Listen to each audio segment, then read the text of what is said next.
Welcome to Ghostly Activities. I'm Jake Rice, and this is Black Diamond Ghost Story. Tony settled into the worn leather seats of his late model Buick.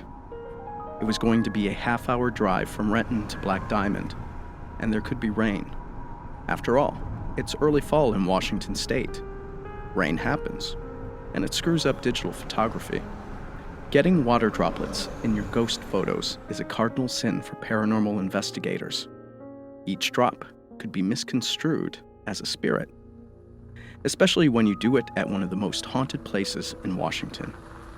He pulled up to the gravel parking area outside the main entrance on Cemetery Road, popped the trunk, and removed his deployment kit. Tony looked up into the overcast sky. It was dusk, and he could see a fog trapped in the evergreens at the foot of the Cascade Mountains. He came alone to investigate. Many of his friends think this is a pretty odd hobby. Most of the time, he agrees with them. But curiosity gets the better of him, and out he goes to find something. Anything.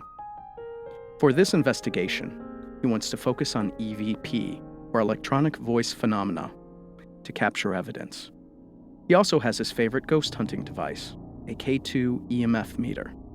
It measures the changes in energy in the ambient environment. When it goes above 2 milligauss, a ghost might manifest.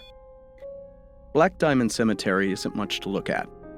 It sits along a gravel road with a chain link fence surrounding it and nestled between a few houses on either side. Sometimes you can hear the digging equipment from nearby quarries. Its lawn and headstones are well kept. You can easily read the names of the departed on each granite marker. The town of Black Diamond was settled by Irish and Welsh miners in the 1870s. They left California after they'd mined the diamonds from nearby hills. That town had a cemetery too. By the time they left, it was full of miners who had died there. That Black Diamond Cemetery has very similar ghosts to the ones Tony wanted to find. He moved from corner to corner of the lot. He'd stop when his K2 meter got a red light and ask a series of 10 questions, like, "What's your name?"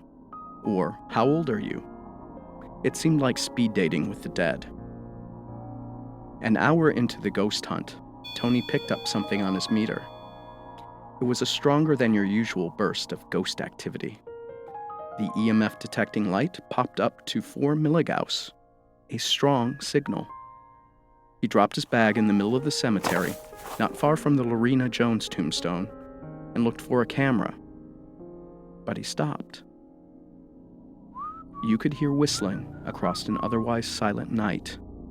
No ghost gizmo needed to capture it. By now, a damp haze had settled among the graves and moisture fogged up his camera lens. He reached in his pocket for his phone, but it couldn't focus in the fog. He stood still and looked toward the whistling. Toward the south end of the cemetery, you could see them, flickering, one by one, a cluster of 5 lights. They swayed left and right in unison, like people carrying candles and lamps, while they walked. It didn't last long, maybe 5 minutes, but Tony was very excited. He looked slack-jawed at the dim lights and almost giggled like an 8-year-old boy. "Well, I'll be damned," was all he could say before the lights faded into the gray mist around him.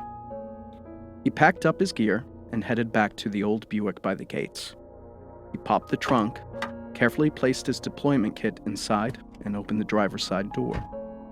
As he went to sit down on well-worn leather seats, he paused again. The clip-clop of an invisible horse's stride echoed down the road.